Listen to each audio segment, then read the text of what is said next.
I've been kidnapped. The sect cafeteria had run out of salt. So old man Zhang gave me 20 coppers and sent me to the market at the foot of the mountain to buy 3 caddies of coarse salt. I figured while I was at it, I'd pick up the new scabbard my first senior sister had ordered. She commissioned it from the blacksmith last month, saying her old one was getting worn down. I also planned to pick up the rouge third senior sister had asked someone to buy for her, and then stop by the money exchange to help fourth junior brother pay off a loan. It was quite a lot of errands, so I headed out before dawn. Who would have guessed that halfway there, I'd take a heavy blow to the back of my head. Everything went black, and I lost consciousness. When I woke up, I found myself in a large hall. Pine torches flickered around the room. Great swords and spears hung on the walls, and the floor was covered in the furs of some unknown animals. In the center sat a tiger skin chair, occupied by a hulking man with a face full of scars and muscle. A single long scar ran from his brow down to the corner of his mouth. He was rotating 2 iron balls in his hand, their rhythmic clicking echoing through the hall. Black Wind Stronghold. This was the most notorious den of bandits for 100 miles around, specializing in kidnappings and ransoms. It was said that the chieftain, Black-Hearted Tiger, was a ruthless man. Not a single person he kidnapped ever dared to refuse paying the ransom. There was another person squatting beside me, dressed in silk and satin. He was pale and portly, clearly a merchant. He had woken up earlier than I had and was cowering in the corner, trembling and muttering, "Don't kill me. Don't kill me." I looked down at myself, gray hempen clothes, cloth shoes, and a broom tucked in my waist with property of King Yun's sect miscellaneous labors carved into the handle. Then I looked back at the merchant. Yeah, our vibes were definitely not the same. A lackey came running over and squatted in front of the merchant. After looking him up and down, he turned and shouted to the chieftain, "Boss, we found 3 banknotes on this fat guy. 500 taels each." The chieftain's eyes lit up. "Ooh, a fat sheep." The lackey then ran over to me and rifled through my pockets. He pulled out 20 coppers for the salt, a debt note stating I owed old man Zhang 2 taels of silver and a half-eaten steam bun. The lackey's expression became very subtle. "Boss," he called back, "this kid only has 20 coppers on him." The chieftain frowned and scrutinized me. "He's dressed clean enough. He doesn't look like a pauper. Are you hiding your money somewhere? Speak up." I opened my mouth, about to say something. Suddenly, the lackey leaned in and whispered a few words into the chieftain's ear. The chieftain's face changed, not into an expression of rage, but a pale shade of white. "From the King Yun sect?" he asked, his voice noticeably dropping an octave. I nodded. The chieftain and the other leaders exchanged glances. The second in command leaned over and whispered, "Boss, although the King Yun sect isn't huge, I've heard that their first senior sister, Lin Kai Bai, is the head of the 72 sword cultivators. Her swordsmanship is divine. She's a total terror." The chieftain's mouth twitched. He hurriedly asked, "What's your status in the King Yun sect?" "I'm the sweeper." The hall fell silent for a moment. The bandit chief's brow smoothed. The second-in-command's expression relaxed as well.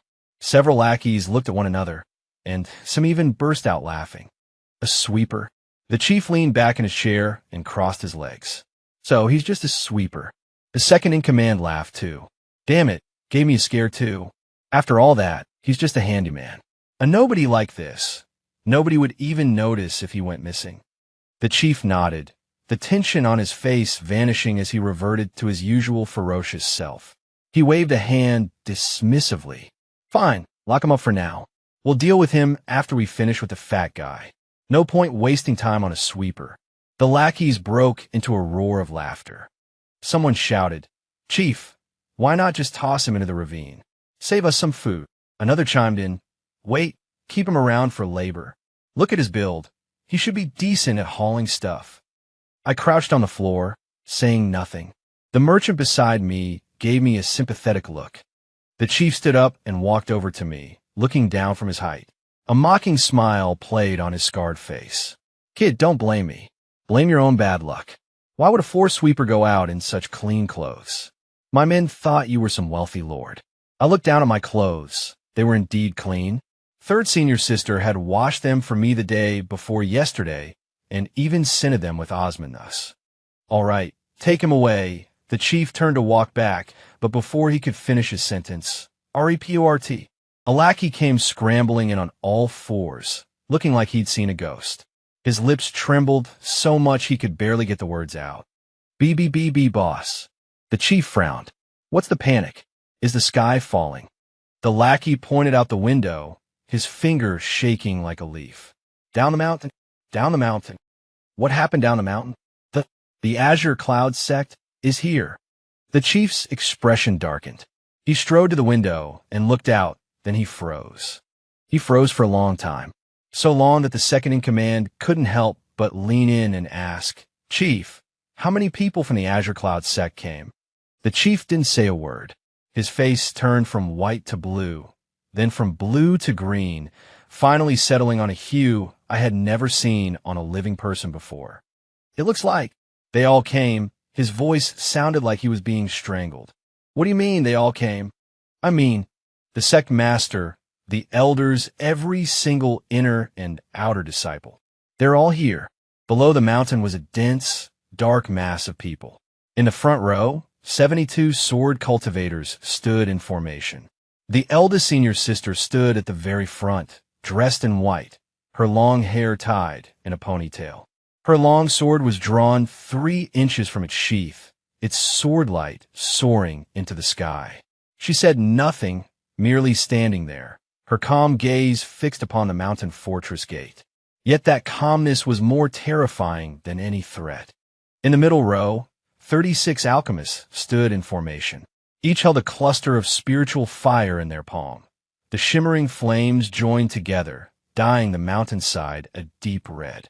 In the back row, 18 elders stood side by side. Above each of their heads floated a spiritual artifact, glowing with flowing, multicolored light. The sect leader sat in a grand armchair. He wasn't cracking melon seeds or drinking tea. His hands rested on his knees as he watched the fortress gate. His expression was calm, but his knuckles on the armrests were white. Amidst the crowd was also old man Zhang from the kitchen. He had come too, carrying his profound iron walk on his back. The bandit chief's legs began to shake. He suddenly whipped his head toward me, his eyes nearly popping out of his head. You. His voice trembled. Who on earth are you? Big brother, I really am just a sweeper. I scratched my head. The bandit chief took a deep breath. Then another, and another. Then his expression changed. His face changed faster than the turning of a page. Just a moment ago, he looked fierce and evil, but in a blink, he forced a smile. The fat on his face bunched up, making a smile uglier than a crying face. His eyes narrowed, and his slits as flattery poured from his mouth. Oh, for heaven's sake! The bandit chief slapped his thigh. Brother, a misunderstanding. It's all a huge misunderstanding. Look at this mess. He yanked the ropes off me, moving so fast it was as if the ropes were red hot. Quick, quick, quick! Untie this brother. Who the hell tied him up? Are your eyes in your asses? Several lackeys rushed over in a panic to untie me. One was so nervous that after failing to undo the knot, he started gnawing at it with his teeth. The bandit chief personally brushed the dust off my clothes, cursing as he did. You blind dogs! I told you to go invite a guest, and you brought him back in ropes? A lackey muttered aggrievedly. Big brother, you're the one who said get that kid back here. I said get him back, and you tied him up? If I told you to go die, would you do it? What are you still standing there for? Go pour some tea. Fetch my prize tin a Dahong Pao. The bandit chief turned around, picked up a box from the table, and opened it. Inside were 20 silver ingots neatly arranged. Brother, this is just a small token of my apology. He shoved the box into my arms. Take it, take it. Don't be polite. I held the box, completely dazed. 20 silver ingots. 10 taels each, so 20 ingots is 200 taels. I've worked at the sect for 7 years. With a monthly salary of 2 taels, even without eating or drinking, I would only have saved 168 taels. Big brother, this doesn't seem right. What do you mean, right or not? The bandit chief waved his hand grandly. Brother, why are you being so polite with me? Just then, Senior Sister's voice came from the foot of the mountain. She didn't shout. She simply unsheathed her sword. A clear, resonant ring of the blade echoed through the valley. The sound wasn't fierce or angry. It was even pleasant to the ear. But when the bandit chief heard it, his face turned pale instantly. Because in that chime, there were no unnecessary emotions, only killing intent. Senior Sister never wasted words. The bandit chief grabbed me and started pulling me outside. "Brother, hurry along down. Don't keep your master waiting." He escorted me to the mountain gate, personally straightened my collar, and even knelt down to tighten my shoelaces. "Brother, come back and visit often." Then he lowered his voice. When you get back, tell your Senior Sister it really was a misunderstanding. Ask her to please not raise our stronghold to the ground." I nodded and headed down the mountain, clutching the silver. When I reached the foot of the mountain, Senior Sister saw me and looked me up and down. She didn't say anything. She just reached out to fix my collar, which had gone crooked again, then turned and walked away. After a few steps, she said without looking back, "Follow." Just those 2 words. But I could hear it. Her voice was a little softer than usual. The sect leader looked at the silver, then at me, then back at the silver, and then back at me. He didn't speak. He just stared at me, his gaze deep and distant, as if he were looking at a rare treasure or perhaps a long-lost relative. His stare made me uneasy. "Sect leader, Chang'an." The sect leader's tone suddenly became exceptionally solemn. "How many years have you been with the Kinyan sect?" 7 years. 7 years. The sect leader nodded. "In these 7 years, you have worked hard without complaint, toiling from dawn till dusk, sweeping floors, serving meals, brewing tea, and carrying books. You never cried out in pain or complained of exhaustion. Every bit of your contribution has been seen and remembered by your master." I was stunned for a moment. Therefore, the sect leader stood up, walked over to me, and placed both hands on my shoulders with a sincere gaze. "You must keep these 200 taels of silver safe. You earned this. No one is allowed to take it. If anyone tries to steal it, they'll have to answer to me." "Oh, okay." However, the sect leader's tone shifted. "As your sect leader, I must remind you, wealth is but a worldly possession. You brought nothing with you into this world, and you will take nothing out. We cultivators must avoid being burdened by external things. Don't you agree?" "I suppose." Old man Zhang, standing nearby, couldn't take it anymore. "Speak like a human." The sect leader glared at him. "I'm speaking like a human. Is that even human speech?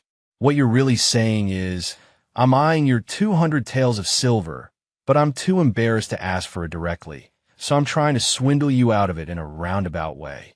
The sect leader sighed, his gaze distant. "I just feel that the sect really does need repairs. The roof of the main hall has been leaking for half a year, the wooden stakes of the practice field need replacing, and grass is growing on the roof of the library. If you were willing to sacrifice yourself a little more." "Master," the eldest sister finally couldn't help but turn her head. The sect leader immediately waved his hands. Just kidding, just kidding. How could I let a disciple sell themselves for money? Although our Kinyan sect is poor, we have the integrity of the poor." Uncle Zhang curled his lip. "That's not what you said last month. Last month you said, the poor have their own way of getting by. If all else fails, I'll just sell my black iron wok. That was because there was really no other choice. Then go ahead and sell it. If I sell it, what will you use to stir fry? Use your teapot. That teapot was left to me by my master." Then stop shouting about selling my wok. The eldest sister shook her head helplessly and quickened her pace, but I saw her lips twitch slightly. I couldn't tell if she was smiling or sighing. Before they had gone much further, the voice of the bandit chief came from behind. "Brother, safe travels. Come visit when you have time." The eldest sister's footsteps paused. She didn't look back. She just tightened her grip on the sword in her hand. Then, the bandit chief's voice vanished instantly. Lu Ruyan joined the sect a month later. That day, the sect leader had gone down the mountain to attend the Cultivation World's Tao discussion conference. When he returned, a young girl was following behind him. She was 15 or 16, looking fresh and radiant with a pair of large, bright almond eyes and skin so white it seemed to glow. Wearing a pale pink dress, her voice was soft and sweet, carrying a natural air of delicate vulnerability. "This is Lu Ruyan," the sect leader introduced. "A heaven's spiritual root, a talent rarely seen in a century. From today on, she is a new disciple of the Kingyun sect. A heaven's spiritual root. In the cultivation world, spiritual roots are divided into 9 grades, with the heaven's spiritual root ranked first. In the entire Kingyun sect of 372 people, let alone a heaven's spiritual root, there was only one person with even an earth spiritual root, the eldest sister. Lu Ruyan gave a sweet smile and bowed deeply to everyone. "Hello, senior brothers and sisters. My name is Lu Ruyan. I'm 16 years old. Please look after me from now on." The second senior brother blushed. The 7th junior brother went back and looked in the mirror for 3 hours, then ran over to ask me, "Senior brother Shun, do you think I'm actually quite handsome too?" The eldest sister nodded and said, "Not bad." Just 2 words. But to hear "not bad" from the eldest sister's mouth was already a very high evaluation. Only I, an obscure face in the crowd, thought to myself, this girl's look isn't quite right. It's not that I'm bad-mouthing her. It's just that when she looks at people, there is always a sense of calculation in her eyes, as if saying, "Let me see what use you are. I know that look all too well." It's exactly like those merchants selling fakes at the market down the mountain. The first look they give you isn't hello, but how much silver is in your pocket. But I am an honest man, and honest people don't go around bad-mouthing others. So I just made a mental note and said nothing. Lu Ruyan adapted to sect life very quickly. She was clever and a fast learner. She mastered basic techniques in no time. When the sect master taught her breathing exercises, she attained basic mastery in 3 days. When the elders taught her basic swordplay, she was performing it proficiently in 5. The sect master told everyone he'd found a treasure, and the elders scrambled to take her as a disciple. Her tongue was sweet, too, calling everyone senior brother or senior sister upon meeting. She helped the first senior sister polish her sword, helped the second senior brother organize pills, and helped the third senior sister water the flowers. She always accidentally messed up, but her attitude was so good that no one could possibly get angry with her. She was also pitiable. Her background was tragic. Supposedly, her whole family had been killed by demon beasts, leaving her all alone to wander for 3 years before the sect master found her. Whenever she spoke of this, her eyes would turn red. The entire sect felt sorry for her. Second senior brother was the first to speak up. "Junior sister Ruyan has had it too hard. I must protect her." Third senior sister followed suit. "This poor child. I'll look after her more from now on." Only I, silently eating my meal in the dining hall, thought, this girl's look is still not quite right. But I didn't say anything. Lu Ruyan was like a fish in water, winning everyone's affection in just 3 days. Then she noticed me, or more accurately, she noticed my special status in the sect. Clearly the most useless disciple, stuck at the 3rd level of chi condensation for 7 years and failing at everything I tried, yet everyone treated me with the utmost courtesy. First senior sister would proactively save food for me. Second senior brother would shove pills he didn't need into my hands. Third senior sister would knit me scarf for the holidays, and even the sect master would think of me first whenever he had something delicious. Lu Ruyan didn't understand. She spent 3 days observing me and came to a conclusion. This senior brother Shen was just an honest, simple-minded sucker. Everyone was nice to him purely out of sympathy for the weak. Someone like this would be the easiest to manipulate. She decided to make her move on me. The opportunity came during the sect's monthly lecture on the scriptures. The lecture was taught by the sect master himself, explaining the essentials of cultivation techniques to the disciples. Calling it a lecture was a stretch. In reality, the sect master would sit on the stage, read a passage of scripture, and then ask, "Any questions?" When everyone shook their heads in unison, he would nod and say, "Good. See you next month." The whole process took less time than it takes a stick of incense to burn. This was because the sect master didn't understand much himself. He had mixed roots, and his cultivation was achieved entirely through sheer, grueling persistence. Giving a lecture was basically torture for him. After the lecture ended that day, Lu Rian walked up to me with a beaming smile. Her voice wasn't too loud or too soft, just right for everyone around to hear. Senior Brother Shun, you've been in the sect for 7 years. You must have a lot of insights into the cultivation techniques, right? Could you explain them to us? At first glance, these words seemed to be praising me. But who among those present didn't know? I was a level 3 chi condensation trash who hadn't made a breakthrough in 7 years. What insights could I possibly have? The surrounding senior brothers and sisters all looked over. Second senior brother frowned, wanted to say something, but third senior sister held him back. She gave him a look. Don't interfere. Let's see how Chang'an handles this. I scratched my head. Insights? I don't really have any insights. Lu Rian's smile grew even sweeter. Senior Brother Shun, you're far too modest. It's been 7 years. How could you not have any insights? Just a few words will do.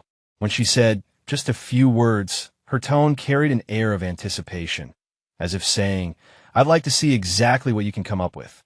I thought about it for a moment and spoke seriously. Then I'll say a few words. Lu Rian's eyes lit up. I think cultivation is a lot like sweeping the floor. What? When you're sweeping, you can't rush. If you rush, it won't be clean, and the fallen leaves will fly everywhere. You have to take it slow, stroke by stroke, sweeping with the direction of the wind. Clean what needs to be cleaned, and leave what shouldn't be touched alone. When you're done and you look back, you feel at ease. I paused and looked at Lu Rian. Cultivation is probably like that too. Take it slow, don't worry. When it's time for you to break through, you will naturally break through. When it's not your time, no amount of rushing will help.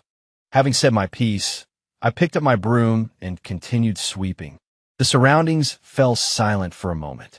Then, second senior brother suddenly spoke up. Well said. Third senior sister also nodded. That makes sense. Fourth junior brother pulled out a small notebook and scribbled frantically, muttering to himself, Senior Brother Shin's lecture. Sweeping is like cultivation. A golden quote. Write it down, write it down. Lu Rian's smile froze on her face. She seemed unwilling to give up and added, Senior Brother Shun, that was wonderful. Then what do you think we new disciples should focus on as we start our cultivation? I thought about it and said Uncle Zhang's food. What? Eat more of Uncle Zhang's food. You need a full stomach to have the strength to cultivate. Look at eldest senior sister. She eats 3 bowls of rice every meal, which is why she's the top sword cultivator. Eldest senior sister glared at me, but she didn't look angry at all. Third senior sister covered her mouth to hide a smile. Fourth junior brother was writing furiously in his little notebook. Lu Rian was left completely speechless. She opened her mouth, wanting to retort, but didn't know what to say. As for me, I had already grabbed my broom and moved on to sweep the next spot. Lately, demonic beasts had been causing trouble in the village at the foot of the mountain. It wasn't some powerful demon beast, just a few second-rank iron-toothed badgers that had been stealing chickens from several households in the village. The village chief had come up the mountain to seek aid, asking the sect to help eliminate the demons. Ordinarily, such a trivial matter would only require sending 2 outer disciples. However, Lu Rian volunteered, saying she wanted to go. The sect leader agreed and told her to take a few people with her. Lu Rian found me and said with a smile, Senior Brother Shun, won't you come with me? It's my first time hunting demons, and I'm a little scared. I hesitated for a moment, but I have to sweep the grounds. You can sweep when we get back. The sect leader has already given his permission. The sect leader agreed. That's right. He said you should come with me because you're familiar with the paths down the mountain. I had no choice but to put down my broom and follow her down the mountain. Joining us were the 7th junior brother and the 4th junior brother. The 7th was just there for the excitement, while the 4th was there to collect materials. When we reached the village, the chief led us to the back of the mountain and pointed at several badger dens. Right here. Those brutes are hiding inside. Lu Ruyin unsheathed her sword and stood valiantly before the cave entrance. She glanced back at me, seemingly waiting for something. Senior Brother Shun, do you have a plan? Oh, let me think. I looked around, walked over to a large nearby tree, crouched down, and began to dig into the dirt. Lu Ruyin was stunned. Senior Brother Shun, you just need to find a way to flush those brutes out of the cave. Why are you digging? Digging for something? Digging for what? I didn't answer and continued digging. After about the time it takes to drink a cup of tea, I unearthed a jar from the soil. The jar wasn't large. It was sealed and covered with a stone slab. I lifted the slab, and a rich aroma wafted out from the jar. It was wine, and not just any wine. The scent was mellow and lingering, with a faint floral and fruity fragrance. Even someone like me, who doesn't drink, found it pleasant. Lu Ruyin frowned. You had a jar of wine here? It wasn't me. It was Old Man Lee from the foot of the mountain. I moved the jar to the cave entrance. Old Man Lee brewed a jar of 100-flower wine last year and buried it under this tree, saying he'd dig it up when his daughter got married. As it turns out, his daughter married last month, and he forgot to dig it up. How do you know that? He told me yesterday when he came to the sect to offer incense. He said he was getting old and had a poor memory, so he asked me to help him remember. I brushed the dirt off the jar. It just so happens this wine will come in handy. Lu Ruyin looked puzzled. You're going to use wine to lure the demon beasts? Iron-toothed badgers don't drink wine. Iron-toothed badgers don't drink it, but the spirit monkeys from the back mountain do. Huh. Before I could explain, a rustling sound echoed from the woods. 1, 2, 3. A dozen or so spirit monkeys leaped down from the canopy, crouching on the branches with twitching noses and eyes fixed intently on the jar of wine. 4 spirit monkeys. The fragrance of 100-flower brew was more enticing than anything else. Leading them was an old monkey with fur turned entirely white, looking as though it had lived for countless years. It jumped down from the tree, walked over to the jar, lowered its head to sniff it, and then looked up at me. Old Man Lee's 100-flower brew, you know it, right? I said to the old monkey. His daughter got married, so it's time to drink this wine. I borrowed it today to treat you all, but you have to do me a favor. You know the drill. The old monkey tilted its head to look at me, then turned around and let out a series of rhythmic squeaks toward the badger den. The sound wasn't loud, but it was rhythmic, as if it were speaking. The badger den remained silent for a moment. Then, an iron-toothed badger poked its head out, looked at the old monkey, then at the jar of wine, hesitated for a moment, and retreated. The old monkey squeaked a few more times, louder this time, as if giving a lecture. The iron-toothed badger poked its head out again, its attitude clearly softened. It crawled out of the den, walked up to the old monkey, lowered its head, and let out a low whimper.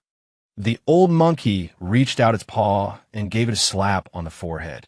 The iron-toothed badger shrank its neck and turned to bark into the den. Then a second, third, and fourth iron-toothed badger crawled out one after another, lining up in front of the old monkey with their heads bowed, as if admitting their faults. The old monkey turned to look at me, pointed at the badgers, then at the village, and spread its paws. The meaning was clear. They know they were wrong and won't steal chickens anymore. I nodded. All right, I trust you. If they steal again, will you be the guarantor?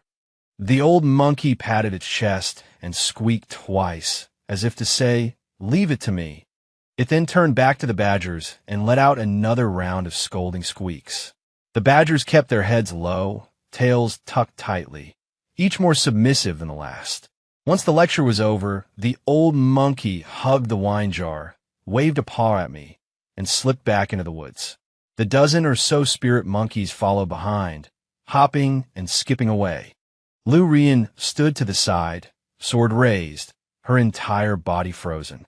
She had come to exorcise monsters, only to watch a monkey give the beasts a dressing down before they left meekly. She hadn't swung her sword once, nor had she even touched a single hair of the beasts. The village chief watched in stunned silence, only managing to choke out a question after a long while. Young man, Are you well acquainted with the monkeys on the back mountain? I suppose. Old man Lee often gives me 100-flower brew, but since I don't drink, I give them some every year. They remember that. The 7th junior brother clapped from his side. Senior brother Shun, you're amazing. Using monkeys to drive away beasts. Who would have thought of that? The 4th junior brother was scribbling furiously in a small notebook, muttering, Records of Senior Brother Shun's Demon Exorcism, Volume 2. Luring monkeys with 100-flower brew. Monkey King scolding badgers. Beast retreat without a single strike. Brilliant. Lu Rian stood where she was, unsure whether to keep her sword raised or put it away. She had intended to showcase the power of a heavenly spiritual root genius. But instead, she had spent the whole time watching a janitor use a jar of wine to summon a troop of monkeys, who then scolded the monsters into submission. She hadn't swung her sword once. She didn't even draw her sword. On the way back to the sect, she didn't say a single word. 7 junior brother spent the whole way talking. Senior brother Shun is amazing, using monkeys to drive away demon beasts. Who would have thought of that? Old man Zhang is definitely going to praise you again when he finds out. 4th junior brother was writing frantically in his little notebook, looking up at me every now and then with eyes full of admiration. Lu Rian walked at the very back, her face livid. One afternoon a few days later, Lu Rian asked eldest senior sister for guidance on her swordplay. Eldest senior sister agreed and arranged to meet at the training grounds. Then Lu Rian found me and said eldest senior sister wanted me to go to the training grounds to help move some things. I put down my broom and went. When I arrived at the training grounds, eldest senior sister was already there. Lu Rian stood before her, sword in hand. Eldest senior sister, I'd like to ask for guidance on the spring breeze and drizzling rain move, Lu Rian said, and then began a practice. She intentionally performed the move clumsily and then accidentally let the sword fly out of her hand. The direction the sword flew was exactly where I was standing. Watching the spinning sword fly toward me, I was a bit dazed and didn't dodge. It wasn't because of confidence. It was because I hadn't reacted at all. By the time I realized the sword was coming for me, it was already right in front of my face. Then a hand reached out and 2 fingers pinched the blade. Eldest senior sister. I didn't know when she had appeared by my side, but she caught the sword between 2 fingers, expressionless. The blade hummed and vibrated between her fingers before coming to a halt. She glanced at Lu Rian. The look wasn't fierce or angry. In fact, there was hardly any emotion in it. It was just a very calm glance. But Lu Rian's face turned pale instantly. My hand slipped. Lu Rian's voice trembled. Eldest senior sister, I didn't do it on purpose. Eldest senior sister didn't say a word. She handed the sword back to Lu Rian and then turned to look at me. Are you all right? I'm fine. I scratched my head. Just got a bit of a fright. Eldest senior sister nodded and looked at Lu Rian once more. This time, there was a hint of sharpness in her gaze. Lu Rian lowered her head, her fingers gripping the sword hilt so tightly that her knuckles turned white. It was only then that I realized what had just happened.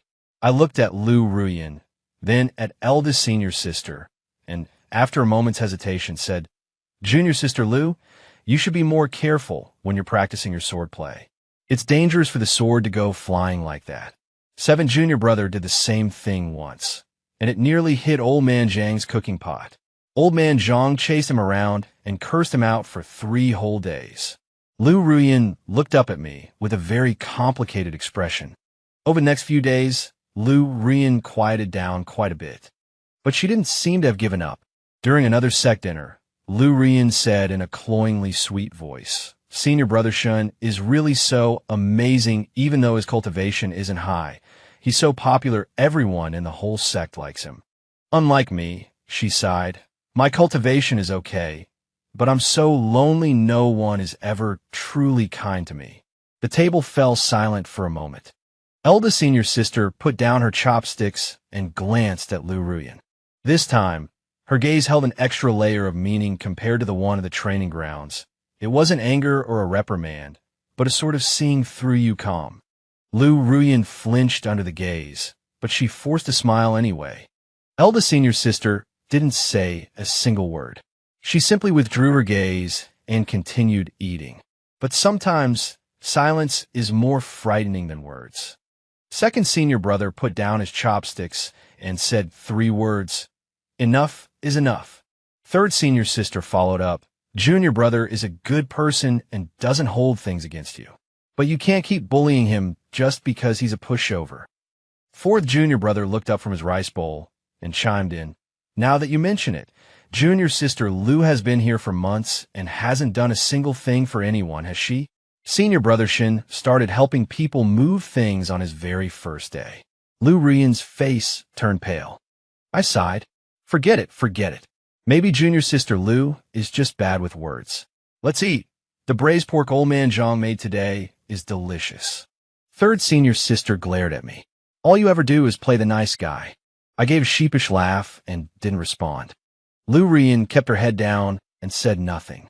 But I could sense she was far from convinced. Realizing that an open approach wouldn't work, she began to secretly dig into my background. Eventually, she heard something from fourth junior brother. This had happened several months before Lu Ruyan joined the sect. When fourth junior brother told the story, his eyes lit up and his hands flew about. He was the sect's resident know-it-all. No news escaped his ears, and he was especially vivid when it came to gossip. You should have seen the scene when the Golden Cauldron sect from down the mountain came to cause trouble. Fourth junior brother slapped his thigh. Their young sect master brought over 30 disciples and blocked our gates, saying they wanted to exchange pointers. They were just looking for a fight. They had their eyes on that spirit field behind our mountain and wanted to seize it.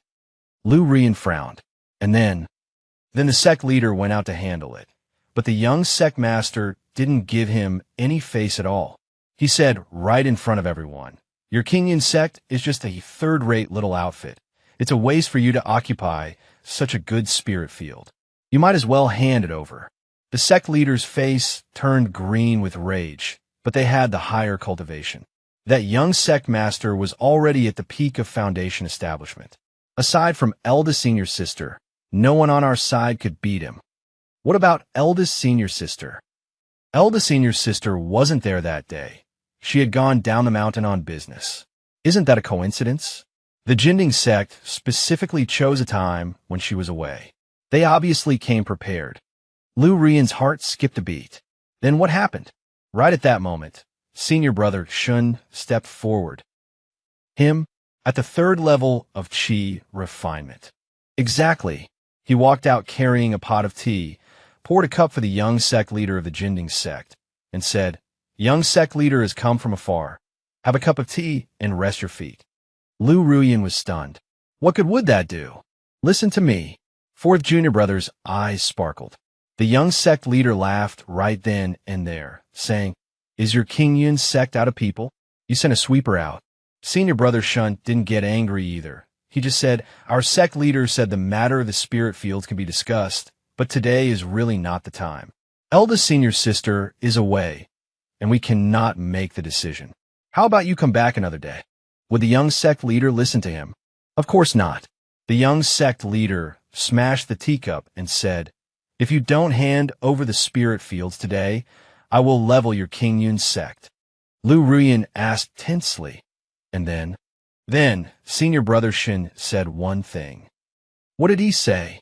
He said, "Young sect leader, you might not know this, but next to the spirit field behind our mountain, there lies a swarm of spirit bees." Lu Ruyan. Spirit bees. Yes, the kind third senior sister raises. They aren't big, but their venom is incredibly potent. The key is, every day, when senior brother Shun goes to water the spirit fields, he brings a few flowers for those bees. Those bees are very familiar with him. Lu Ruyan had a faint inkling of what happened next. Then, senior brother Shun let out a whistle. At this point, fourth junior brother couldn't help but burst out laughing. Guess what? Those spirit bees swarmed out with a massive buzz, a dense black cloud of them. They immediately surrounded those 30-odd people from the Jinding sect.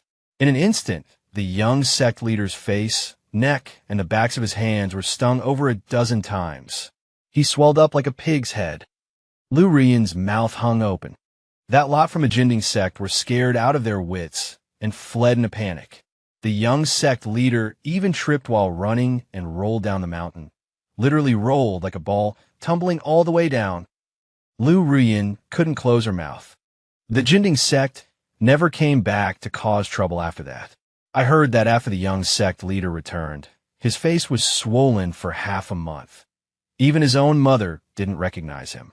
After finishing his story, fourth junior brother patted her on the shoulder and said earnestly, "So, junior sister Lu, don't underestimate senior brother Shin. Although his cultivation isn't much, no one in this sect is more important than him." Lu Rian nodded, not offering a rebuttal for the first time. But in her heart, she was thinking a swarm of spirit bees. Just because he brings a few flowers every day. I have a heavenly spirit root and have cultivated hard for 10 years. Yet I'm not as useful as a swarm of spirit bees. She wanted to ask around more. However, the beast tide arrived. That day, Lu Rian was practicing her swordplay at the training grounds. She performed the move, white rainbow piercing the sun, with great poise, her sword light tracing a beautiful arc through the air. Eldest senior sister watched from the side and gave a rare nod, saying not bad. Suddenly, a piercing alarm bell rang out over the sect. The sound was sharp and ear-splitting, like iron scraping against stone or 100 beasts howling in unison, making one scalp tingle. Lu Rian's hand trembled, and her sword nearly fell to the ground. The mountain protecting array had been triggered. Everyone began running toward the mountain gate. Old Man Zhang dropped his spatula and ran out, faster than even the young disciples. Only later did I learn that in his youth, Old Man Zhang was the top master in the cultivation world. He later became obsessed with cooking, but his skills remained. Lu Rian followed the crowd to the gate and saw the sect leader standing at the very front, his expression more solemn than ever before. It wasn't his usual, "Oh, this is trouble" look, but a true sense of this might be the end. A beast tide. The sect leader's voice was low like muffled thunder, every word squeezed from between his teeth. 50,000 monster beasts are surging out from the myriad beast mountain range, heading straight for the Qingyun sect. They are being controlled by a beast king from behind. The mountain protecting array can hold for 3 days at most. 50,000. The number was like a bucket of ice water poured over them. Everyone's face turned pale. At a full count, the Qingyun sect had only some 370 people. Each person would have to deal with over 130 beasts. Even if they were just pigs, you would be exhausted just from the effort of slaughtering them, let alone monster beasts, and crazed ones at that. The atmosphere in the council hall was as heavy as lead, making even breathing feel difficult. No one spoke, no one moved. Even the usually most boisterous seventh junior brother kept his head down in silence. Sect leader. The eldest senior sister gripped her sword hilt, her voice steady, but her eyes betraying an irrepressible worry. "What do we do?" The sect leader remained silent for a long time, so long that everyone thought he wouldn't speak again. The array can hold for 3 days. After 3 days, he didn't finish, but everyone understood. After 3 days, once the array broke and 50,000 beasts flooded the sect, 370-odd people against 50,000 monsters, there would be only one outcome: death. Right then, make way, watch out, it's hot."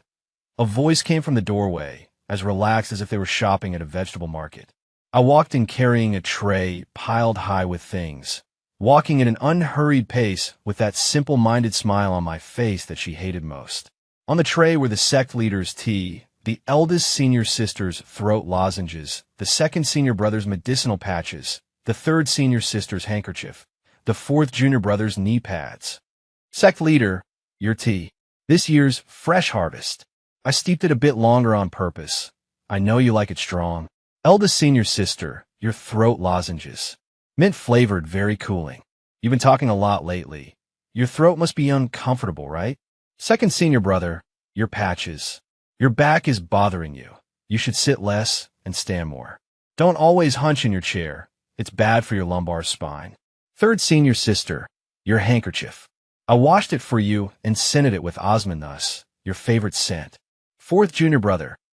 The sect leader interrupted me. Chang'in, now is not the time for tea. Lu Rian stood to the side, a trace of a contemptuous smile touching her lips. The sect leader sighed, his tone weary. The sect is facing a great catastrophe, and you still have the heart to brew tea. I stood there blankly, holding the teapot, my expression a bit dazed. Then I scratched my head and said something no one expected. About the beast tide, I might know a little bit about it. The council hall fell silent instantly. Over 300 people turned to look at me in unison, their gazes like 300 cats eyeing a single fish. Lu Rian also looked at me, her sneer shifting into confusion. The sect leader's voice changed, shifting from exhaustion to tension, with a hint of, "Oh, what did you say?" I hesitated for a moment, then pulled a small wooden token from my robes.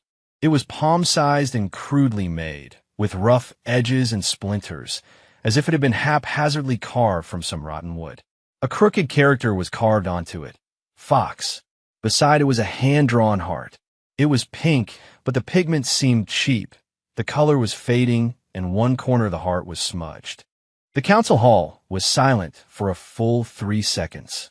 Then what is this? The sect leader's voice trembled slightly. A Demon King token. Those 4 words were like a ladle of cold water poured into a vat of boiling oil, instantly causing an explosion of noise. You say it's what? The sect leader slammed his hand down, shattering the table before him. Splinters flew, and tea splashed everywhere. Everyone erupted. Lu Rian also looked at me, with a face full of astonishment. A Demon King token? Is that for real? Little junior brother, where did you get that? Startled by their reaction, I subconsciously took a step back and nearly tripped over the threshold. Well, last month when I went down a mountain to buy groceries, I ran into a white fox at the edge of the myriad beast range. I confessed honestly, a white fox. The sect leader's voice grew even tighter. Yeah, white fluffy about this big. I gestured with my hands, showing it was about the size of cat. It was crouching by the roadside, looking at me pitifully. Its stomach was growling, and it kept licking its lips. I asked what was wrong, and it said it had run away from home and hadn't eaten for 3 days. And then, the sect leader's eyes were wide as brass bells. Then I treated it to an osmanthus cake. I bought them at the market at the foot of the mountain. They're 2 coppers apiece. I bought 2, 1 for me, 1 for the fox. It was so happy while eating. When it finished, it rubbed its head against my hand, wagging its tail like a fan. The sect leader's mouth twitched, and the veins on his temples were throbbing. And then, it gave you this token. Yes, she said she was the Demon King's daughter, thanked me for the osmanthus cakes, and said I could find her if I ever needed anything. Then she pulled this token out from her tail, shoved it to me, and said, "So what else?" She also said the osmanthus cakes must be from that shop in the market at the foot of the mountain, the 3rd shop on the east side, Annie Wong's. The ones from other shops aren't good. She said she's tried many, but Annie Wong's is the most authentic. The spices are a secret recipe.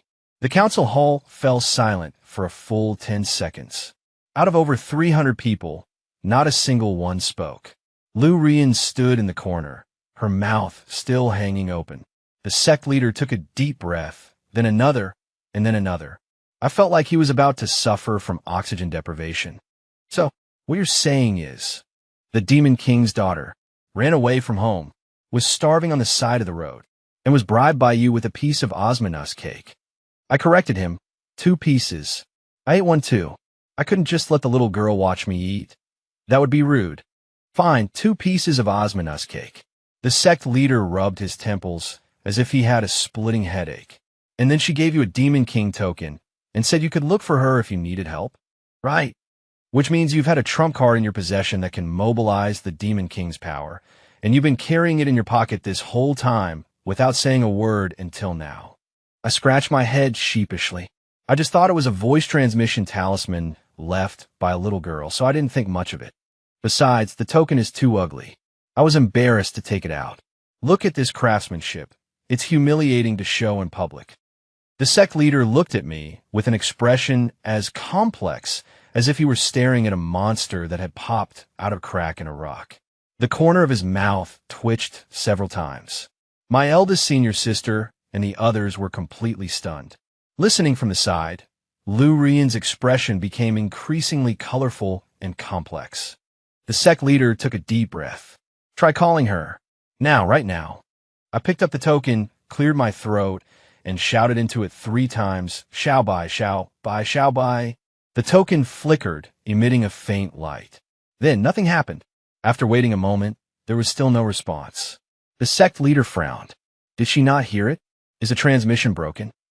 Just as I was about to speak, the token suddenly vibrated violently, nearly slipping from my hand.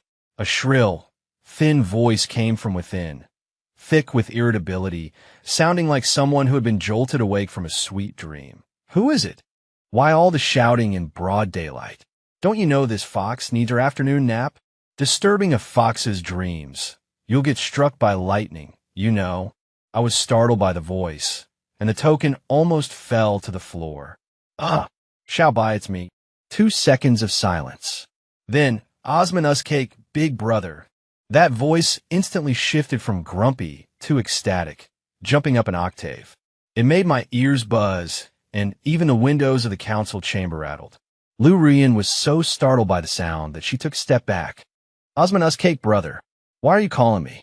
Did you bring more Osman cakes? Did you? From Annie Wong's shop, right? I haven't had them in forever. I've missed them to death. I shot an awkward glance at the sect leader. He remained expressionless and gave me a continued gesture, though the corner of his mouth was twitching. Xiao bai, I'm calling you for serious business. Serious business? What's serious business? Is it more important than Osman cakes? The voice was filled with disappointment. Yes, more important than Osman cakes. Fine, go ahead. I'm listening. The voice sounded a bit reluctant, yet she listened obediently, like a junior who had been dragged out of bed to answer a call. I briefly explained the beast tide. 50,000 demonic beasts, controlled by a beast king, set to attack the King Yun sect in 3 days. After I finished, there was silence from the other side of the token. A long silence. Long enough that I thought she had fallen back asleep. Long enough for the sect leader to start frowning, and long enough for Lu Rian's legs to begin shaking again. Then, Xiao Bai's voice rang out again. This time, it wasn't the spoiled tone of a little girl, but carried an aura that sent a chill down one's spine, like a tiny spark suddenly erupting into a raging inferno. Osman Cake, brother. Just you wait. Every word seemed to be squeezed through gritted teeth, dripping with fury. I want to see exactly which blind fool dares to touch a friend of mine. The light on the token faded. The council chamber became so quiet you could hear a pin drop. So quiet you could hear everyone's heartbeat. 3 days later, the sect leader, the senior marshal's sister, and the others stood before the mountain gate, watching the distant beast tide with solemn expressions. A wave of black was spreading across the horizon. They weren't storm clouds. They were demonic beasts, dense and overwhelming. They surged from the direction of the myriad beast mountain range. Leading the pack were Tier 3 ironback wolves, each as large as an ox, saliva dripping from their fangs. Behind them were Tier 4 earth dragons, each as thick as a water bucket, carving deep furrows into the ground. Further back were Tier 5 thunderhawks, blotting out the sun, the sound of their flapping wings like rolling thunder. Creatures flying in the sky and running on the ground, packed tightly together like a moving black ocean. Tens of thousands of them. Lu Rian. She stood among the crowd, gripping her sword, her eyes fixed on the distant beast tide. Her expression was hard to describe. It wasn't fear, nor was it impulsiveness. It was more like something that had been bottled up for a long time, finally finding an outlet. She was a heavenly spiritual root, a favored daughter of the heavens. A mere beast tide. What was there to fear? And she rushed out. Lu Rian, the eldest senior sister shouted. She didn't stop. Junior sister Lu, the 7th senior brother also called out. She still didn't stop. She ran toward that black tide, growing smaller and smaller, further and further away. I stood where I was, watching her back. During the days since she joined the sect, I had been sweeping my floors while she practiced her sword. I was just an ordinary disciple, but she wasn't.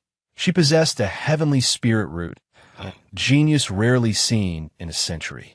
Though a chosen one, she was too young, and youth is prone to impulse.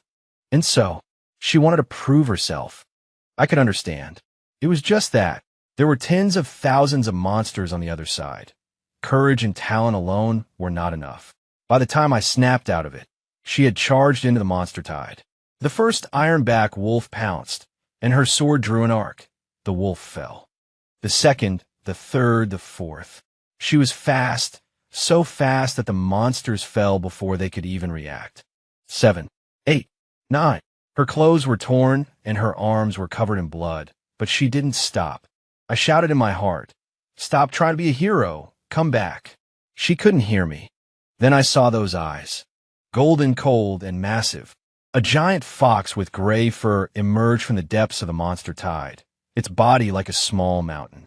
It looked down at Lu Ruyin like a human looking at an ant. Lu Ruyin's sword stopped in midair. She couldn't move. Even from this distance, I could feel the Demon King's pressure.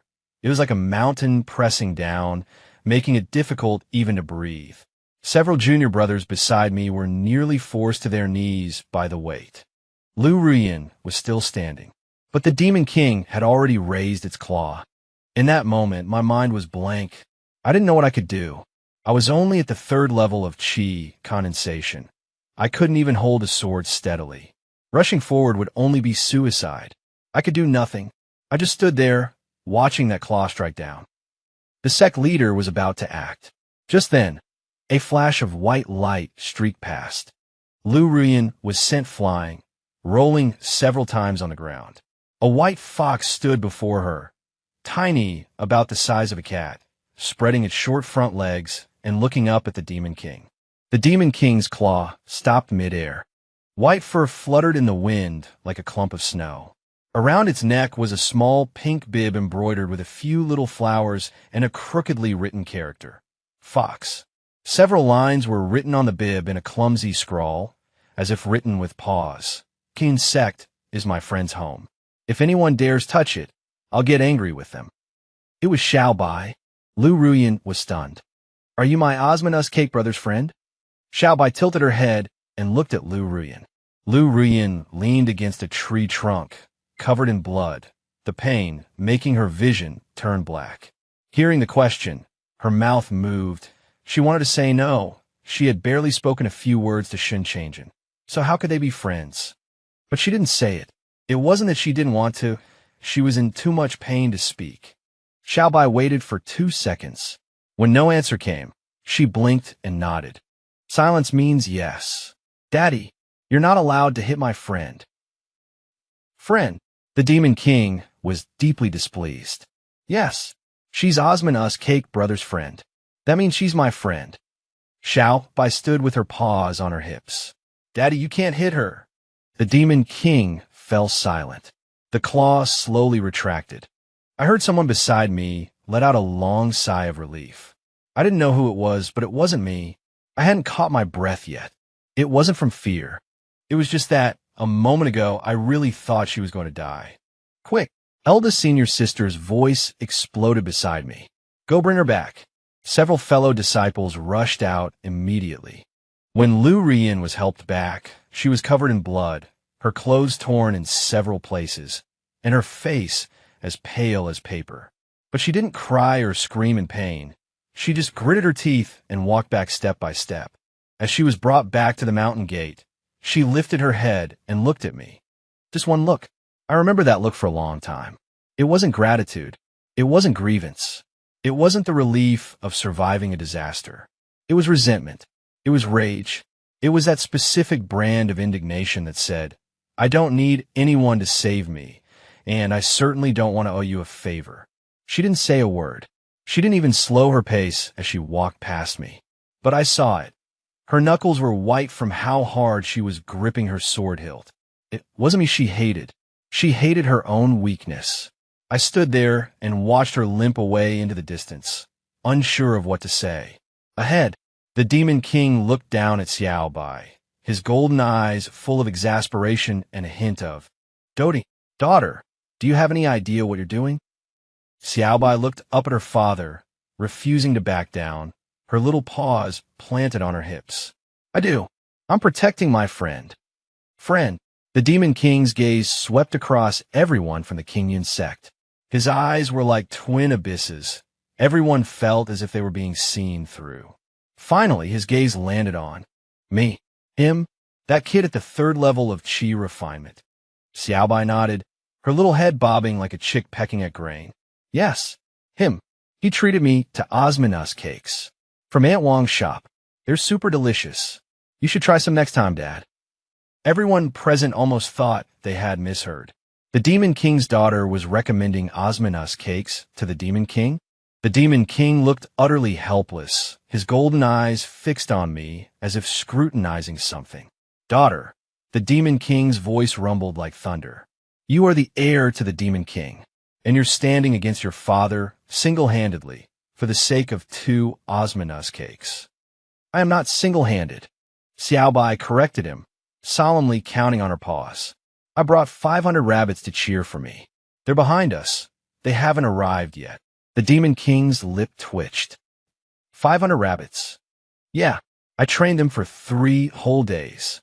Every single rabbit can shout, "Go Kingyun sect." Xiaobai puffed out her chest, looking immensely proud. Dad, do you want to hear them do a cheer? No, thank you. Everyone looked past the beast tide.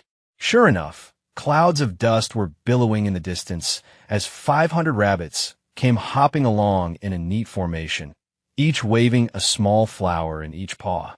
The rabbit at the very front was even holding a wooden sign that had "Go Kingyun sect" written on it in crooked characters. The sect leader, the first senior sister, and the others were all completely dumbfounded.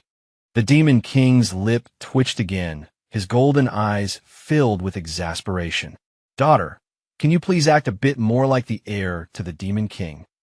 Xiaobai's eyes widened in defiance. What do you mean? This is me demonstrating the magnanimity of a Demon King. What kind of spirit? The spirit of repaying kindness.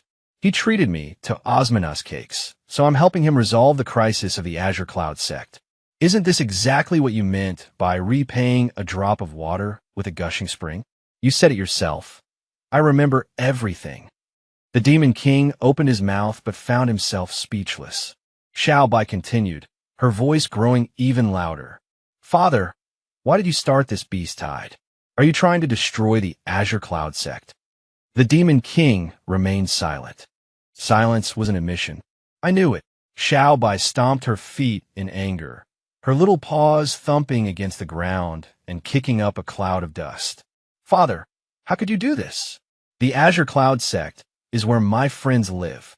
It's where my Osmanus cake brother is. Why are you attacking them? The Demon King sighed.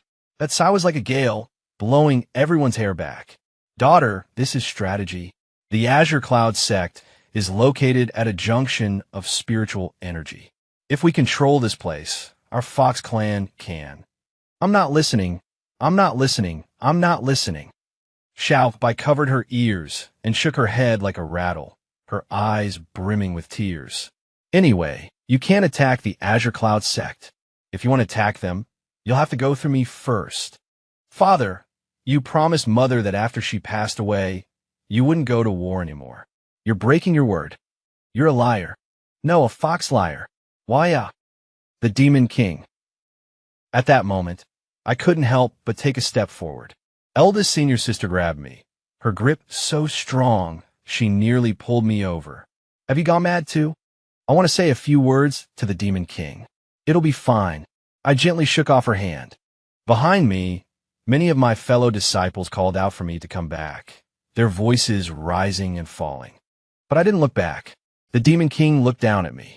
There was no killing intent in his golden eyes, only scrutiny. It wasn't the look one gives prey, but the look one gives an interesting object. You are the human who treated my daughter to Osmanus cakes. Yes. Third stage of chi refining. Yes. For 7 years now. Do you know who I am? I do. The Demon King of the Myriad Beast Range, Xiao Bai's father. The Demon King narrowed his eyes slightly, his golden pupils contracting. You aren't afraid of me? I thought about it. I am. But there are things that must be said. What things? Regarding this beast tide, I know you on the Azure Cloud sect's territory. But what I want to say is, the people of the Azure Cloud sect are not bad people. They might not be the most serious bunch, but they have never harmed a magical beast. In Elda's senior sister's flower garden, she specifically reserved a plot for spirit butterflies, planting only the flowers they like.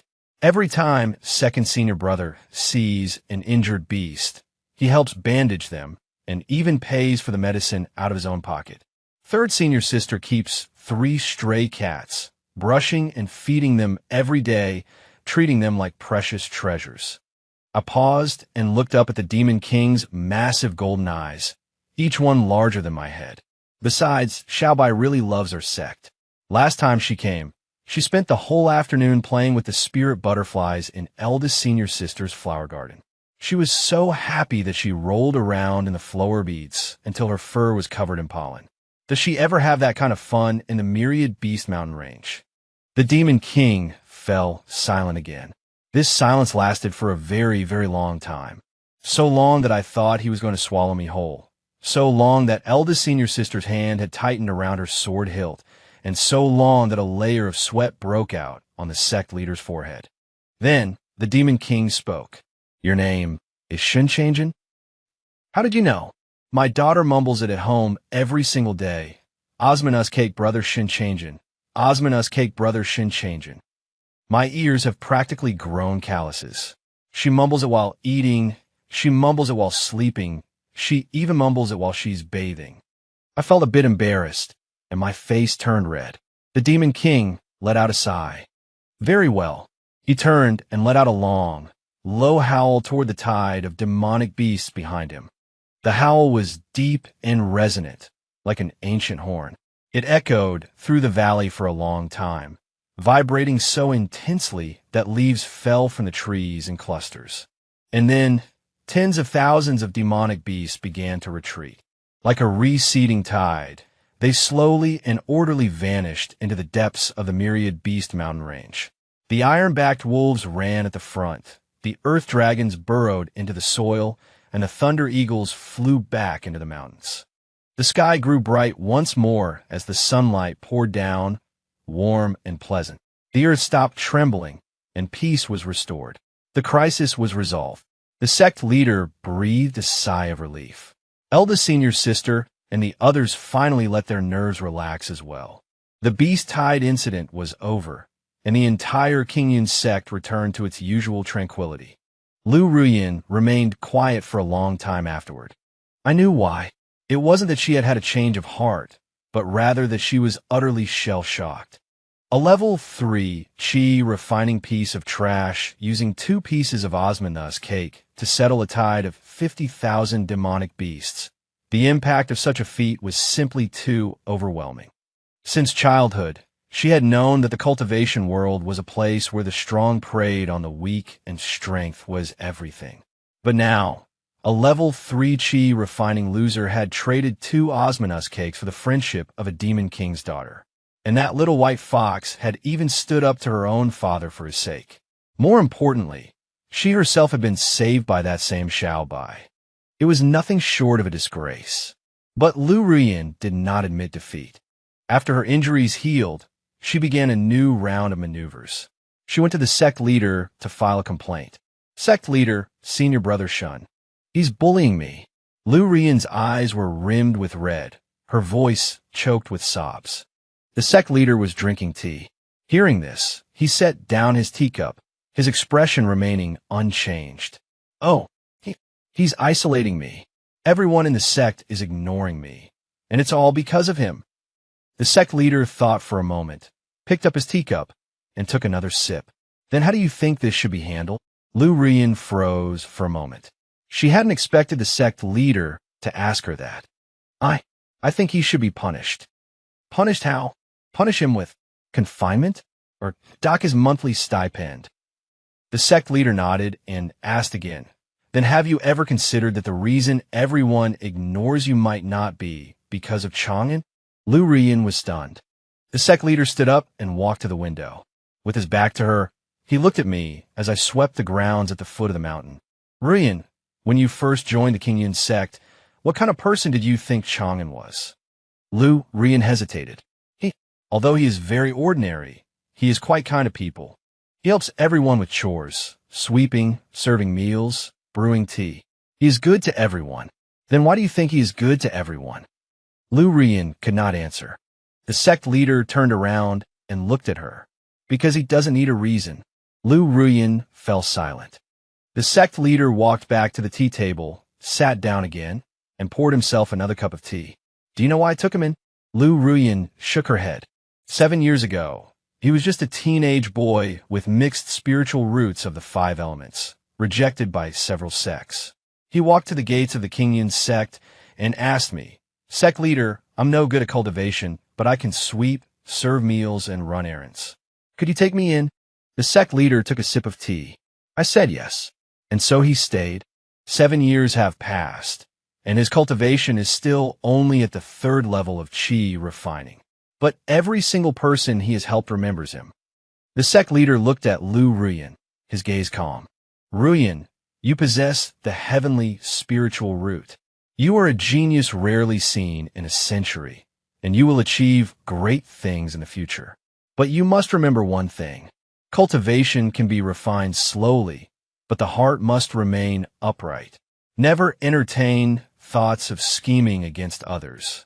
Otherwise, it will become the greatest obstacle on your path of cultivation. Lu Rian lowered her head in deep thought. The sect leader said nothing more, simply pushing the teapot on the table toward her. Have a cup of tea, then head back. Lu Rian raised the cup and took a sip. This tea. She froze for a moment. It's so bitter. Yes, Chang'an brewed it. When he makes tea, he never asks if others like it. He just follows a recipe he thinks is good for the body. It's deathly bitter. The sect leader took another sip as he spoke, his expression unchanging. But I've been drinking it for 7 years. I've grown used to it. Lu Rian held the cup, staring at the dark brown tea inside for a long time in silence. When I came out of the dining hall, it was almost dark. I was carrying a bowl of hot soup. Old man Zhang said the weather was turning cold and told me to take a bowl to eldest senior sister. She had recently injured her shoulder during sword practice. Though old man Zhang didn't say it, he was more worried than anyone. Halfway there, I saw Lu Rian sitting alone on the steps, hugging her knees with her head buried inside, looking like a huddled quail. I hesitated for a moment, then took a turn and sat down beside her. Junior sister Lu. She looked up, her eyes red, with tear stains still wet on her face. Seeing it was me, she was taken aback and quickly turned her head away, haphazardly wiping her face with the back of her hand. Why are you here? Her voice was a bit hoarse. Bringing soup to eldest senior sister. I set the bowl down beside me. Why are you sitting here alone? She didn't speak. I didn't press her either. I just sat there looking at the distant mountains. Twilight was settling in, and the shadows of the mountains layered over each other like an ink wash painting. After a while, she pulled a cup from her robes. I recognized it as a cup from the sect leader's meeting hall, lowered her head to take a sip, and frowned. So bitter. It's supposed to be bitter, I said. The sect leader's tea has always been this bitter. She clutched the cup and didn't respond. I didn't say anything more either. A fallen leaf drifted down from the tree, landing right on my knee. I picked it up and looked at it. It was golden and well-shaped, so I tucked it behind my ear. She glanced at me, and the corner of her mouth twitched. Senior brother Shun. Aren't you angry with me? Angry about what? Her voice dropped. I did so many overboard things. Targeting you, speaking ill of you in front of our senior brothers and sisters, going to the sect leader to report you. Aren't you angry? I looked at her. She kept her head down, her fingers clutching the cup. It's not that you've been bad to me, I said. You just don't know how to get along with people. She froze. Wandering alone for 3 years. You must have suffered a lot, right? My voice was calm, as if I were mentioning something trivial. Not knowing how to trust people, not knowing how to be close to anyone, always feeling like there's an ulterior motive when someone is kind to you. That's perfectly normal. She fell silent. It will get better in time, I said. There's no rush. If you don't do something right the first time, just do it a few more times. You'll get there eventually. I stood up and picked up the soup bowl beside me. If I didn't deliver it soon, the soup would get cold. Senior brother Shun, she called out to stop me. Yes. I'm sorry. I looked back at her. You're welcome. Then, after a moment's thought, I added, by the way, you still owe me a favor. What favor? Sweep the floors for me for a month. She was taken aback for a moment, then she laughed. All right. This time, she was truly smiling. It wasn't that cloyingly sweet, fake smile from before, but a faint, sincere one, tinged with a hint of bashfulness. The next morning before dawn, I pushed open my door to go sweep, only to find the broom at the entrance was missing. Startled, I walked toward the sect's entrance and looked. Lu Ruyan was there, holding my broom and sweeping. Her movements were clumsy. After quite some time, she had only managed to scatter the fallen leaves everywhere. But she was earnest, sweeping stroke by stroke, muttering to herself, "Sweep with the wind, sweep with the wind." I stood behind her and watched for a while before I couldn't help but walk over. Sweeping with the wind doesn't mean just following the direction it's blowing. It means using the wind's momentum. Look, I took the broom and gave her a demonstration. Like this, with a gentle guiding stroke, the leaves move on their own. She watched my movements intently, nodded, and then took back the broom to try again. The result was better than mine. Her leaves were gathered into a neat pile, while mine had already been half scattered by the wind. Fine, you learn faster than I do. Lu Ruyan gave a triumphant smile. The days went by, one after another. Lu Ruyan truly did come to sweep every morning. Her cultivation progress was also explosive. After all, she possessed a heaven-grade spirit root. She reached foundation establishment in half a year and the golden core stage in a year, catching everyone off guard. The sect leader declared that she was the most gifted disciple the Qingyun sect had seen in 100 years. But her proudest achievement was not her cultivation. It was the time Old Man Zhang said in front of everyone, "Little Lu's sweeping skills have already surpassed Chang'an's." She jumped for joy. I scratched my head beside her. What's there to be so happy about? You don't understand. She shot me a glare. I'm just happy. Fine, fine. Eldest senior sister walked by without stopping, but I saw the corners of her mouth twitch slightly. Third senior sister shouted from behind, "Eldest senior sister, you smiled." Eldest senior sister didn't even look back. I didn't. You clearly did. You saw wrong. Fourth junior brother leaned in quietly and whispered to me, "Eldest senior sister really did smile just now. I saw it with my own eyes." He used his hand to trace a curve in the air. "How did you observe so closely?" "It's natural," fourth junior brother said solemnly. "Ever since I was a child, my ears have been long, specifically meant for eavesdropping on gossip." "And what's the use of this talent of yours?" "The use is immense." He tucked a twig behind his ear, looking quite smug. "Speaking of fourth junior brother, I have to mention something very interesting." That day, while Lu Ruyan was sweeping, fourth junior brother scurried over sneakily and whispered, "Junior sister Lu, did you know? Regarding that beast-hide incident last time, you actually didn't need a charge in." Lu Ruyan was stunned. "Why? You know Old Man Zhang from the kitchen? He used to be a legendary figure. That profound iron walk on his back was his natal spiritual weapon back in the day." "What? She'll keep it down. Old Man Zhang doesn't let anyone talk about it. When he was young, he was the top expert in the cultivation world. That walk is incredible. One strike could level a mountaintop. Now he's indifferent to worldly matters, saying cooking is much more interesting than fighting." Lu Ruyan's mouth hung open wide enough to fit an egg. And fourth junior brother continued, "Do you know why eldest senior sister didn't say a word that day and just drew her sword? Why? Because if she spoke, she'd break her facade. She's the type who's cold on the outside but warm on the inside. The moment she opens her mouth, her heart softens. So she simply stays quiet and draws her sword. That way, She looks the most fearsome. And then there's the sect leader, fourth junior brother said, getting more excited.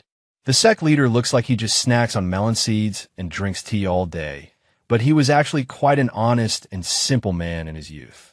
I heard that when he first became sect leader, he was scammed several times by the neighboring sect, and he was so frustrated he almost quit. Later he got smarter, but he's still soft-hearted at his core. He took in senior brother Shun because he saw his younger self in him.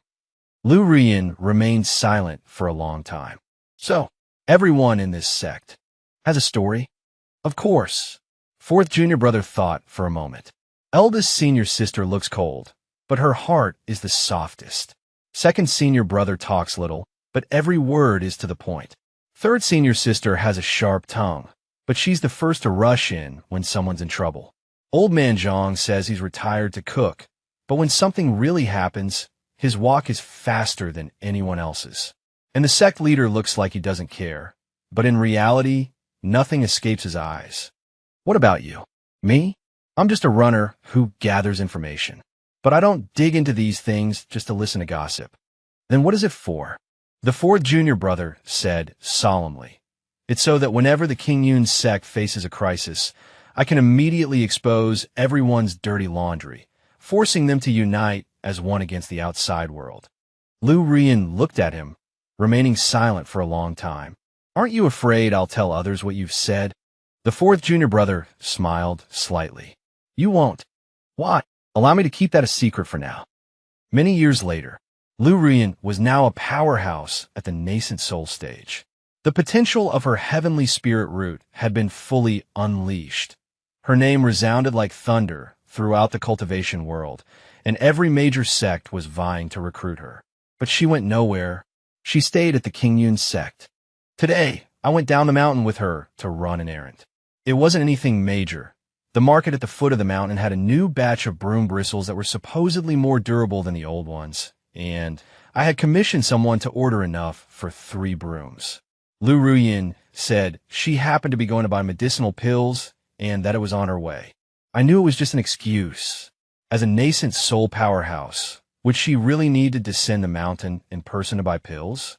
But I didn't call her out on it. Once we reached the market, she went to buy her pills while I waited at the general store for the bristles to be packaged.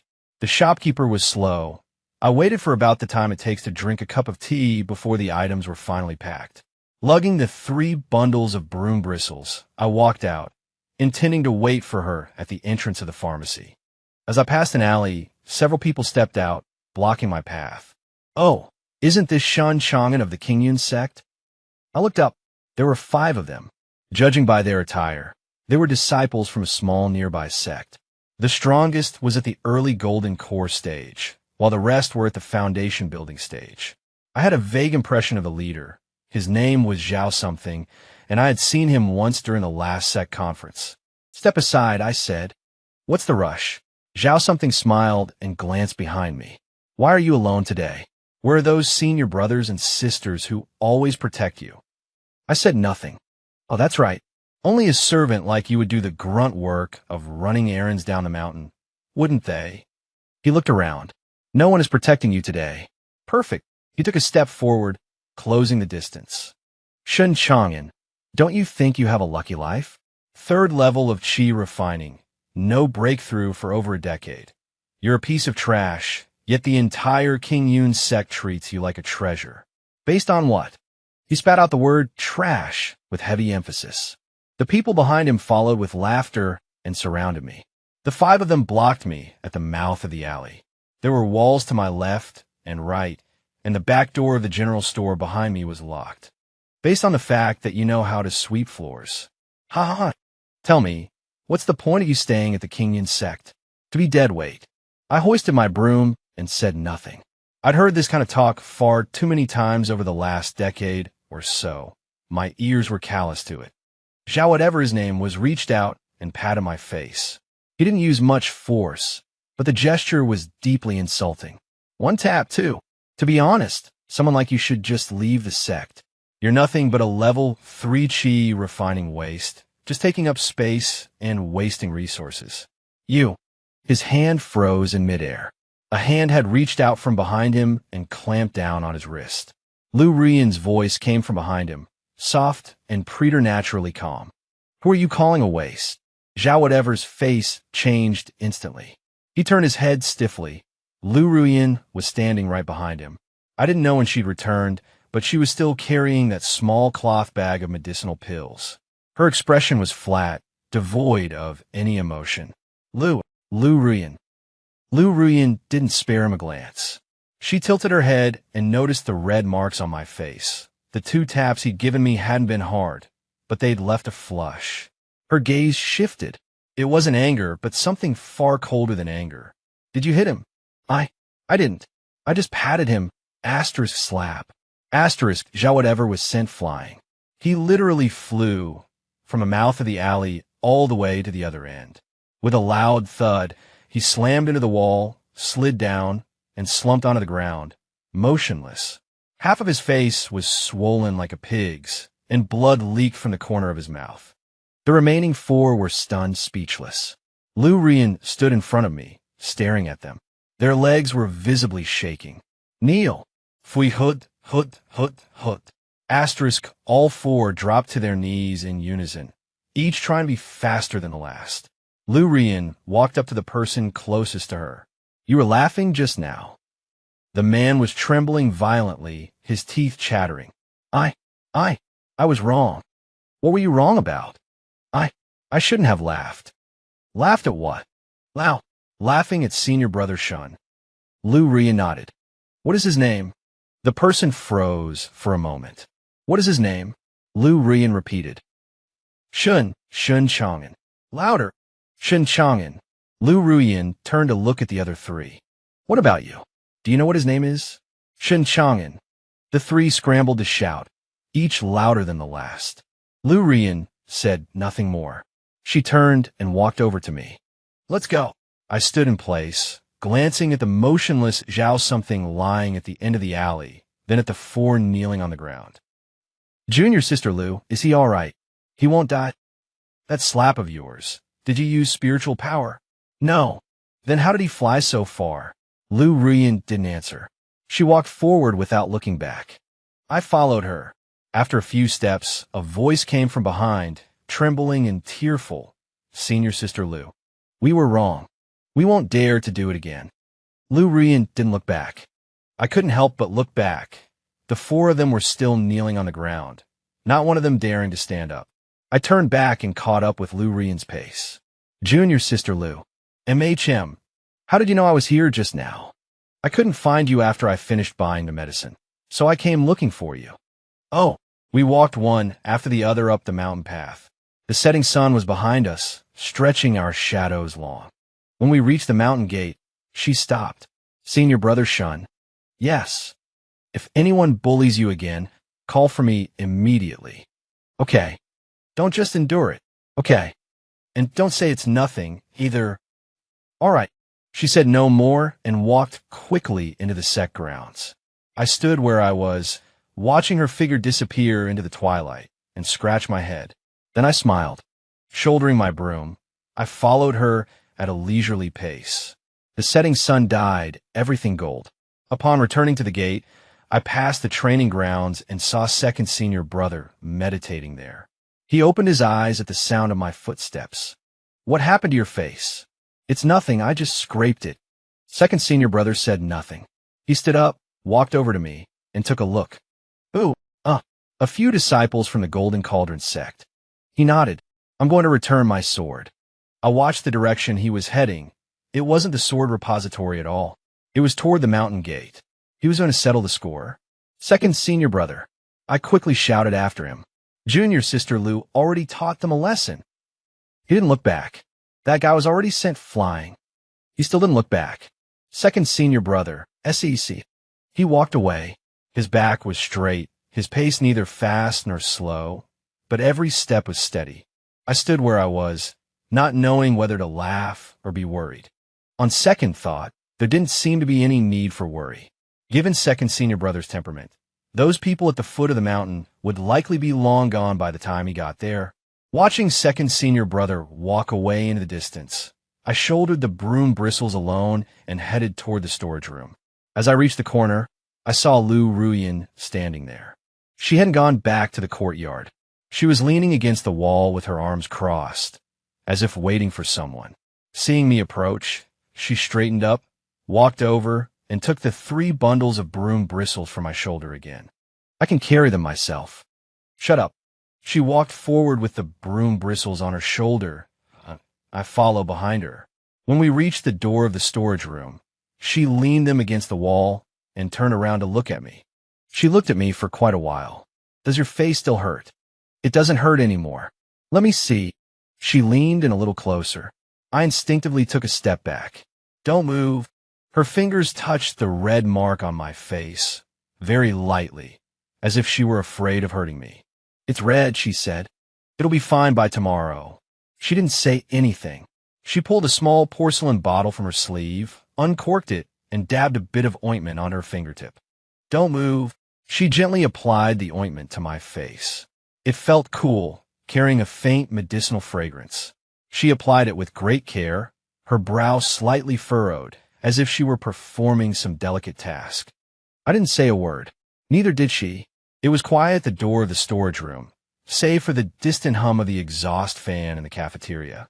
Finished. She tucked the porcelain bottle back in her sleeve, took a step back, and sized me up.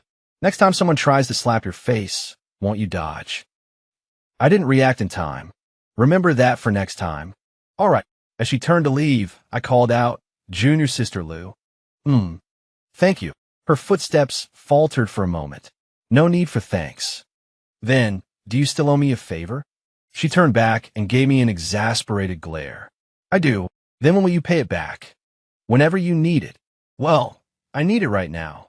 Help me throw away those old brooms in the storage room. They've been piling up for a long time.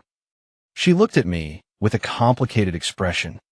Shin-changin', are you doing this on purpose? Doing what on purpose? She took a deep breath. Just you wait. Once the mark on your face fades, I'll settle the score with you. She turned and walked away, her pace brisk. But I saw it. Her ears had turned red. I stood there, scratching my head, and then I smiled. In the distance, the aroma of spare ribs wafted from the direction of the dining hall.